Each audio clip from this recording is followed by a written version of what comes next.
For all my homeowners out there, if you have a little power surge in the summer, or your AC outside stops working but your inside fan's blowing, just not cold, or this thing doesn't turn on, if it doesn't start spinning like that, or if it makes a weird noise, it's probably this thing. They'll quote you a couple $100 to come out and replace this, but if you open up your little unit, find out where your board's at, where your wires go in, it's just this little guy right here. You just pop it off, you get a new one. That's all you need to know right there, those numbers.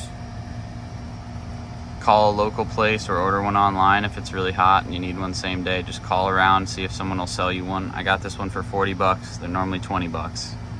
They would have charged me a couple hundred, at least $200-300 to bring somebody out and fix it.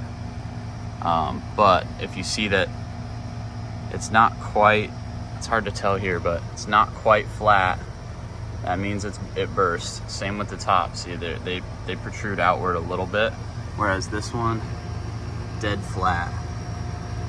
I don't know if you can see that, but that's the telltale sign to tell when they go out. I had a power surge last night and it bombed it out, and I was kind of in a panic. But air conditioners, most common thing, it's called a capacitor.